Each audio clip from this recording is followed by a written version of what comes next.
This Family Life News podcast is made possible by the support of listeners like you. It's the Noon Report from Family Life, bringing a Christian worldview to what's happening in New York, Pennsylvania, across the country, and around the world. Weather with Kevin Williams, plus special features and reports with the Family Life News team. Now, here's what's happening. Good afternoon and welcome to the broadcast. I'm Family Life News anchor Sarah Harnish.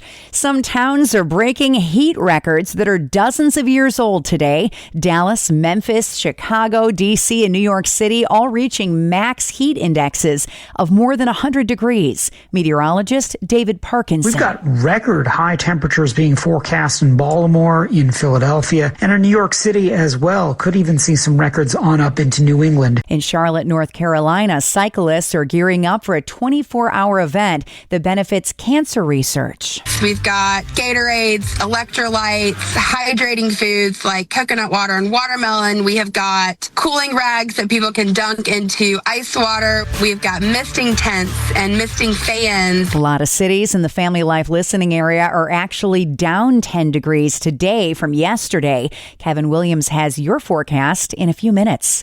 A town in New Mexico that was hit with major flooding right after Kerrville, Texas, just got nailed again last night. NBC's Stephanie Goss. Overnight flash floods hitting the New Mexico village of Ruidoso again. This home swept away, crashing into a tree and breaking apart. Muddy waters gushing into the streets as heavy rains hammered the community. The overflow making some roads completely impassable. Apparently there's a lady in a car that's in the water. The flooding triggering water rescues in fire burn scar areas where the terrain is already unstable. Record release. For a second day, the Deputy Attorney General will question Jeffrey Epstein co-conspirator Ghislaine Maxwell. The session happened in a federal prison on Florida yesterday, where Maxwell is serving a 20-year sentence. David Marcus is her attorney. He took a full day and asked a lot of questions, and Ms. Maxwell answered every single question. She never stopped. She never invoked a privilege. She never declined to answer. She answered all the questions truthfully, honestly, and to the best of her ability. Legal experts question if she told her version of the truth or the actual truth. John Yoo was an attorney for the government. I think the reason you send someone like Blanche instead of an assistant U.S. attorney is because you want to show Maxwell that the government is serious about making some kind of deal. Maxwell's not going to say a single word. She has no incentive to say a single word unless she gets some kind of benefit. People want to know what is in the unreleased Epstein files. Even 3 Republicans sided with Democrats to have them released.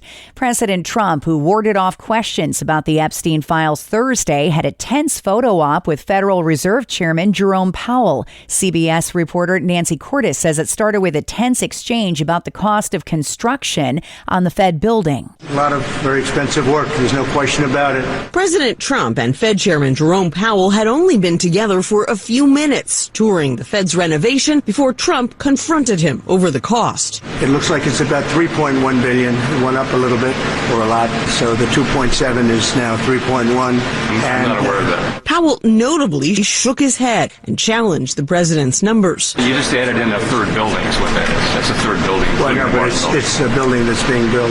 No, it was built 5 years ago. Trump's real issue with Powell isn't about construction. It's the fact that the Fed hasn't lowered interest rates as fast as Trump wants them to. His term comes up soon. I think he's going to do the right thing. The Fed is meeting next week on interest rates. Look, this was political drama that gripped Washington and gripped Wall Street. But at home, what are people hoping for interest rates?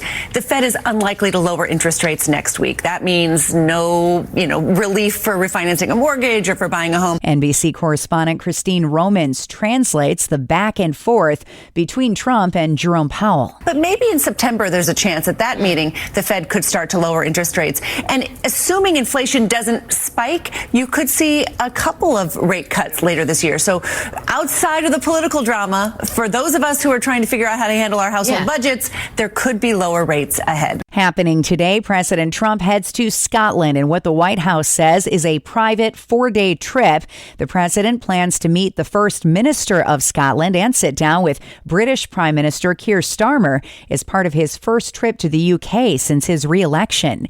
Tributes are pouring in for the late Hulk Hogan, who passed away in Florida yesterday after a call was made to 911 for a cardiac arrest. When I was younger, I certainly watched WWF, and he was that guy. He made the wrestling world. Like in the 90s, he was one of the biggest figures. Like he represented that with The Rock and like The Undertaker. Darren Prince was Hogan's longtime agent and friend. People like The Rock and, others that have been blessed to have incredible careers in film and TV, never would have happened if it wasn't for the Hulk Hogan era. Police do not suspect foul play, but they have launched a routine investigation. The U.S. Supreme Court has blocked a lower court ruling in a redistricting dispute in North Dakota that would gut a landmark federal civil rights law for millions. The justices indicated in an unsigned order that they're likely to take up a federal appeals court ruling. It would eliminate the most common path that people and civil rights groups have used to sue under a key provision of the Civil Rights Act. Diplomats from Europe and Iran are meeting today in Turkey about Iran's nuclear program. Harlan Oman is a senior advisor of the Atlantic Council. The European Union is anxious to see if it can do a deal. Obviously, it would like to have access to Iranian oil. And also it would like to see situations in the Gulf region be tempered so that the danger of conflict is reduced. Thailand and Cambodia are fighting over disputed border areas for a second day. At least 15 people there are dead. Former Congressman George Santos reports to serve his 87-month prison sentence for wire fraud and identity theft today. The New York Republican was ousted from Congress in 2023. And there could be some changes coming for college athletes. CBS's Steve Kathan. President Trump has signed an executive order directing federal authorities to clarify whether college athletes can be considered employees of their schools. The move looks to set national standards in the NCAA's name, image, and likeness era. Still to come on the Noon Report, Josh Shapiro opens up about the fire attack on his home. No strike for 8,000 New York healthcare workers and bobcat sightings in Tioga County. Those stories after a peek at weather. Good afternoon. I'm Kevin Williams with mixed weather news for the weekend. There'll be some sunshine, but also some showers and thunderstorms around. Forecast hotels are up in 10 minutes. Thank you, Kevin. Checking the stories making news where you live across New York and Pennsylvania. Pennsylvania Governor Josh Shapiro made an appearance on The Late Show with Stephen Colbert last night. My guest tonight is the current governor and former Attorney General of the state of Pennsylvania. Please welcome to The Late Show, Governor Josh Shapiro. The two exchanging a little playful back and forth. Watch you every night. Wow. Yeah. Really? What is it you know? That sounded creepy. I didn't a little bit. Yeah. Sorry exactly. About that. Well, speaking of creepy, and we'll get past this, but I really am curious. Colbert asking Shapiro about the fire attack on the governor's mansion in April. Shapiro opened by being grateful to practice his Jewish faith in the United States of America. Can you tell us what happened? Yeah. I mean, look, it was first night at Passover, and my wife Lori and I hosted a community Seder. We've been hosting Seders for a lot of years, but it's kind of amazing to do it as governor at the governor's residence in the greatest country on the face of the earth, where you can celebrate your faith openly and freely and free of persecution. It's true. We cherish that. We cherish that. It was the first time Shapiro spoke about the emotions of getting his family out of the house. He had kind of just drifted off to sleep around 1 a.m. when Pennsylvania State Trooper came running upstairs, banging on the door. Governor, First Lady, we've got to get out of the house now. And honestly, Steve, my thought immediately turned to okay, it's an accident. There must be something in the kitchen or whatever. We just got to make sure we got all the kids and the dogs out of the house. And we did. We found out, a few hours later, it was not an accident. It was a deliberate act of arson. Someone had scaled the wall, broke into the house with a metal hammer, threw a bunch of Molotov cocktails around to destroy part of the home. And with that hammer, He was trying to make his way through the house to find me. No one was hurt. The man responsible for that attack is awaiting trial. Shapiro said last night, quote, "For as dark as the moment was, he found a lot of light in the days after from the people of Pennsylvania." Now to New York, in a sigh of relief. 2 labor unions have ratified a contract with the largest healthcare provider in Western New York, representing 8,000 healthcare workers. CWA and 1199 SEIU voted yesterday. It warded off a strike. WIVB's Mark Ludwisak. It includes a 10% raise over 3 years, stronger staffing enforcement, and new pay incentives for long-term and third-shift workers. Now, the contract runs through 2028, avoiding a strike just hours before a vote. Happening now, authorities in upstate New York are investigating after a fire was set at a church. Jeremy Miller has details. Yes, Sarah, officials are not saying if that fire is being investigated as a hate crime. Police say an 8-foot cross was set on fire outside of the Crossroads Christian Fellowship in the city of Kingston. That's near the Hudson River, north of Poughkeepsie. Police say the flames did not impact the main church building, and they're still trying to figure out who set the fire and why. Jeremy Miller, Family Life News. A Pennsylvania lawmaker has proposed banning drones over school grounds. The bill would prohibit the flying of drones over schools with the exception of law enforcement officers and school security personnel. The goal is to prevent the misuse of drones to protect kids. Drones are legal in Pennsylvania for recreational and commercial use, but they are encouraged to follow FAA regulations. The Department of Justice is suing New York City and Mayor Eric Adams over the city's migrant sanctuary policies. Sarah Lee Kessler reports. The lawsuit comes just days after an off-duty Border Patrol agent was shot in an Upper Manhattan park, allegedly by a Dominican national in the country illegally. He had arrest records, according to authorities in New York and Massachusetts. The suit claims New York's sanctuary law violates the supremacy clause of the Constitution, in which federal laws override state laws when there's a conflict. I'm Sarah Lee Kessler. The deadline for New York State schools to submit their smartphone restriction plans for the fall is coming up on August 1st. The state says about half, around 300 school districts, have already submitted their plans. The new ban applies to all public schools, charter schools, and BOCES. Pennsylvania doesn't have a statewide ban, but the town of Carlisle just passed its own ban on phones in schools this week. And there have been multiple reported sightings of bobcats in Tioga County within the past week. Bobcats are found all across New York State. They're opportunistic carnivores, and they'll feed on prey from mice to deer. So it's important to keep your pets safe if you spot one. Wildlife biologist from the New York State DEC, Mandy Watson, shared some tips with WBNG for keeping pets safe. Supervise pets when they're outside. So if you have dogs that you let out, especially smaller dogs, and especially around that nighttime, dusk and nighttime, supervising your pets when they go outside is important for their safety. Bobcats often use rocky ledges, rock piles, brush piles, hollow trees, and logs for shelter. New York is one of the 41 states that have a regulated bobcat harvest season. Sports next with Randy Snavely. This is the Noon Report on Family Life. Good afternoon, I'm Randy Snavely. Sarah, 2 division-leading teams are currently going in opposite directions. Yesterday, the Blue Jays, who are on a roll, were in Detroit to take on the slumping Tigers, and the trends continued as Toronto got back-to-back home runs from Ernie Clement and Joey Loperfido, and they routed Detroit 11-4. The Blue Jays have won 19 of 24 games. The Tigers have dropped 10 of 11.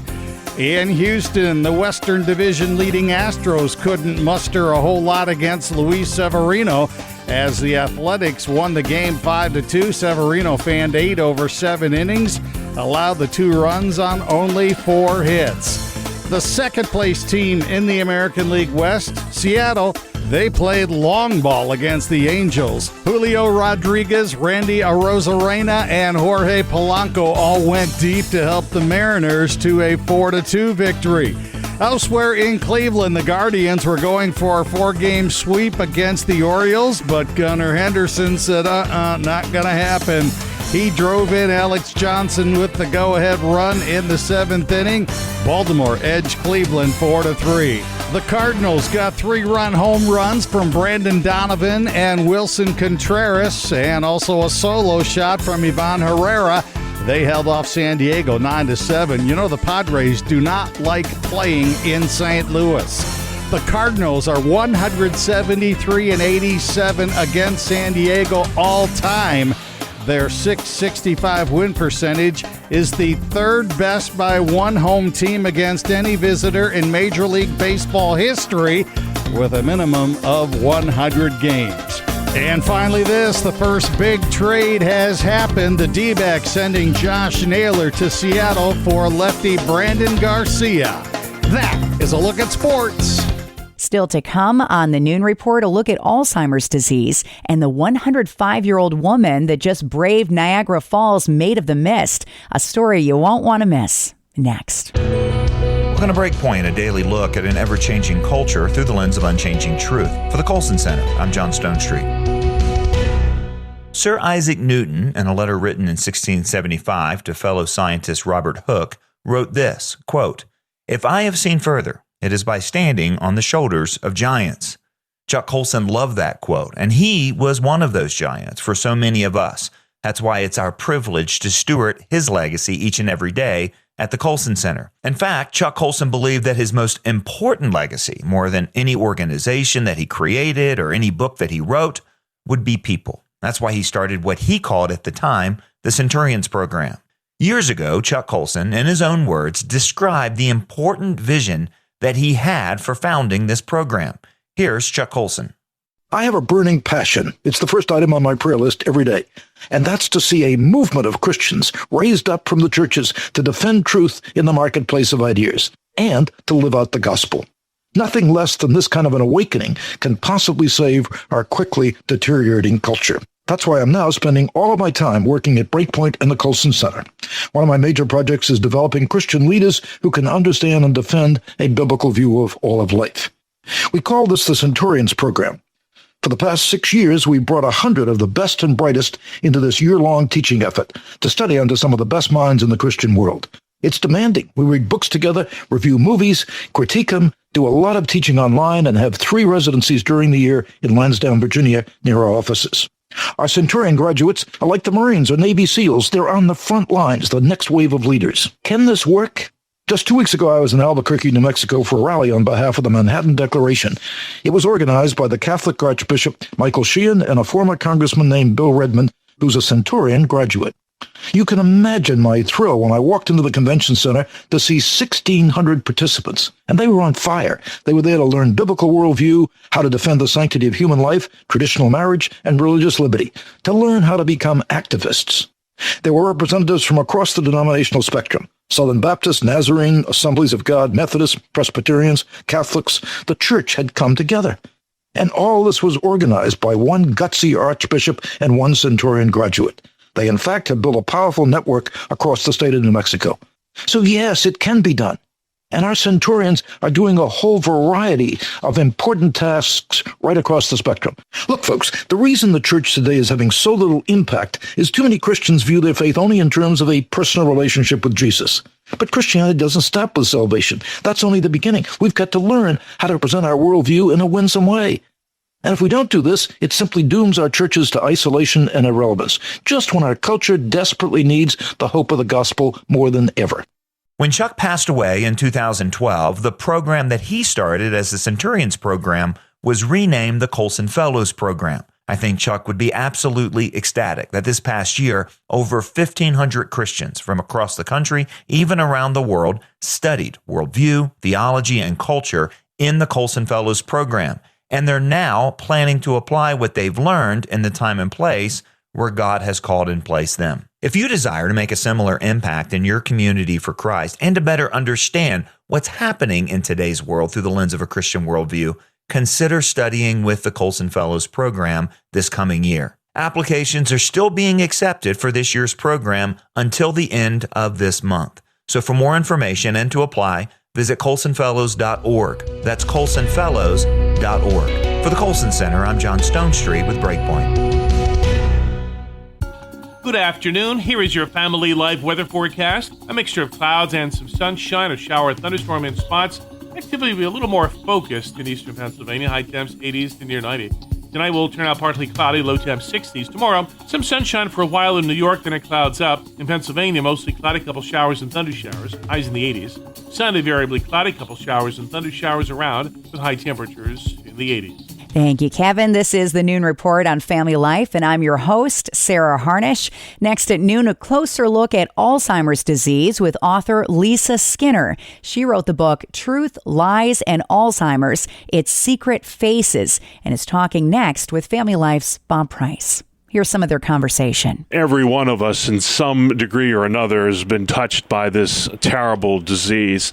Beyond forgetfulness, though, how can people distinguish between normal aging, forgetfulness, mild cognitive impairment, and dementia? That's a really tough one for people. One of the things that makes living with dementia so difficult.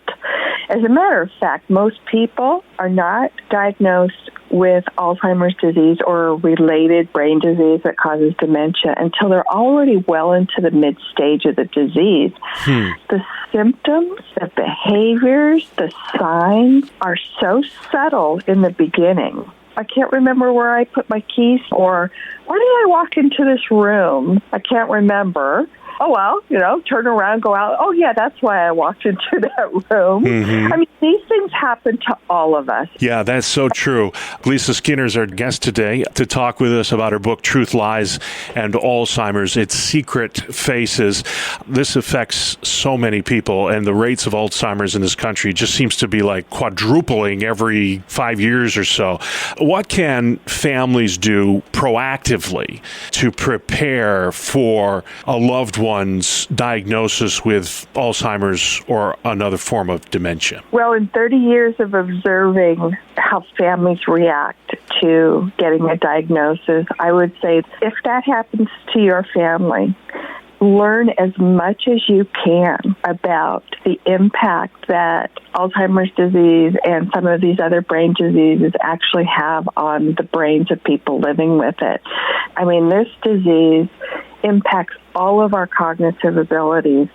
We lose our ability to make rational decisions about things, to use common sense. And really, as we progress through the disease, we end up falling back pretty much on raw emotion to respond to things that are going on in our new world. So it's really important for family members and caregivers to understand what to expect. So if you recognize these things as being part of the disease, you're much better off. Yeah. You argue you can reduce your risk developing Alzheimer's by 40% by taking action now. I have heard things like your brain's a muscle, crossword puzzles, stay healthy, eating habits, exercise. What can people do now to minimize the risk of getting this disease? Follow all the things that you just mentioned, and there have been just numerous studies over the decades that support this. Probably the worst foods that we can eat that increase our risk of developing Alzheimer's disease are things like ultra-processed foods and processed foods. Yeah. And one of the reasons why ultra-processed foods and the processed foods have turned out to be dangerous is because they create inflammation in our brains and our bodies. Yeah. And there's been a correlation between inflammation and the risk of developing Alzheimer's disease. Are you concerned at all with the younger generation and the digital addiction that happens with social media, the overuse of electronics? We're not doing any critical thinking anymore. We're not using our brains anymore. Are you worried about this young, and I say younger generation, I suppose us old fogies are just as guilty at this, but as technology takes over our lives more and more and we're not using our brains, are you concerned about what that might do as far as exploding the rates of Alzheimer's in this country? I am, and we already know, based on the statistics that we're being given through the World Health Organization, through the Alzheimer's Association, that just in the next 25 years, so by the year 2050, we are expected to see the number of people developing Alzheimer's disease triple. But to address your particular point in question is I am concerned about the younger generation because we actually are starting to see a rise in the number of people who develop early onset Alzheimer's disease. The traditional form of Alzheimer's typically starts showing up once we hit the age of 65 and older. Yeah. Early onset is Alzheimer's disease. It's a rarer form of it, but it shows up prior to the age of 65. As a matter of fact, the youngest person diagnosed with early onset is 19 years old. Unreal. That's the youngest person ever diagnosed. Before that, it was like 30-something. Wow, that is so sad. And this is going to be a healthcare epidemic in this country. You know, I've heard from people, and my own family members, my grandmother who had Parkinson's and dementia, and it was like you didn't recognize this person anymore, the changes in behavior. Can you discuss at all some of the coping strategies that families can adopt to prepare for this challenge in the behavioral changes in their loved one? Yeah. And the reason why this is so important to understand is because the best practices or the effective responses are actually counterintuitive to our instinctive responses. So let me give you an idea of what I'm talking about. It's not uncommon for somebody that lives with dementia to believe in their mind that their spouse, who may have passed away years ago, is still alive and maybe waiting for them at home to come home. Yeah. And our instinctive reaction to that would be to try to correct them, right? We'd want to fix them. We're wired to fix people. We care about our loved ones. So we might say, "Oh, Mom, don't you remember Dad passed away years ago? What are you talking about? Dad's been gone for years." Well, that's our instinctive response. But the effective response would be to do what we call join their reality and go along with that false belief. What's been discovered is that there's absolutely nothing anybody can say to change the mind of somebody who is actually in this false belief mode, and it would be harmful to try to convince somebody that their spouse, who they think, they believe is still alive, has passed away. It could send them into a panic. Sure. Like, what? Nobody told me. When did this happen? See what I'm saying? Yeah, and this happens all the time. I've heard that from other people, that your action to correct their belief is, as you mentioned, could be even more harmful than just letting them play out that role. So I would ask then, when it comes to managing a person with Alzheimer's, because right now it's sad to say there's no cure. Hopefully one day before in our lifetimes we'll find a cure for this, Lisa, but right now there's not. So we manage it as best we can. Talk to that spouse, because I think of them and just the pain of seeing a loved one go down cognitively like this. What are the best practices that they can adopt in managing this horrible disease? The best practices that I have seen are to acknowledge what they're saying, to validate what they're saying, to empathize with them, reassure them you understand how they're feeling about something. You could say, "Oh, I can see this is really upsetting to you." Offer a solution that would help relieve their concern, their worry, their distress, and always approach them with patience and calm and empathy. And it would surprise a lot of people how quickly that can turn the situation around instead of escalate it. That's Lisa Skinner, the author of Truth, Lies, and Alzheimer's. You can learn more on her website, mindingdementia.com. This is the Noon Report on Family Life. Let's pause and get one last look at weather. Good afternoon. Here is your Family Life weather forecast, the regional view. A cold front limping through our region today will kick up a few widely scattered showers and thunderstorms, with the focus this afternoon across parts of eastern Pennsylvania. The front will then stall, and that will mean the weekend weather news is going to be unsettled. Across Pennsylvania, frequently wet across New York State, starting dry, but also turning wet. Here are the details for this afternoon. A mixture of clouds and some sunshine, a shower or thunderstorm in spots. Activity will be a little more focused in eastern Pennsylvania, high temps 80s to near 90.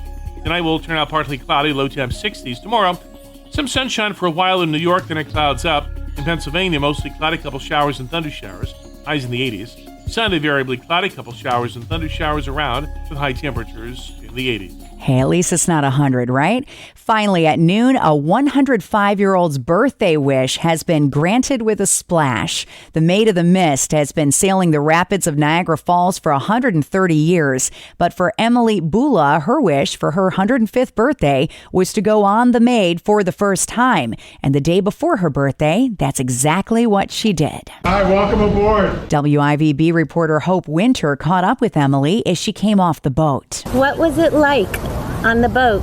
Oh, very wet. What was the view like?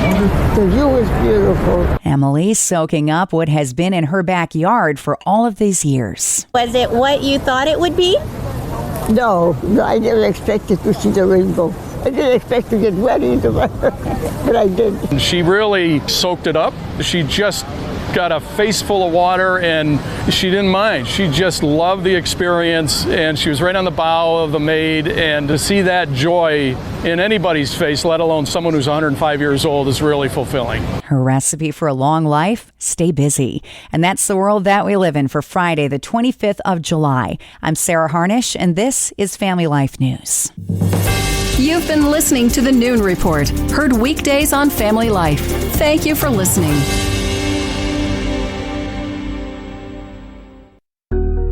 Thank you for listening to this Family Life News podcast. If you've been encouraged by what you've heard, please share it with others and click the subscribe button to automatically receive future episodes. Family Life is a listener-supported ministry. Podcasts like this are made possible by your financial partnership. Find out more at familylife.org.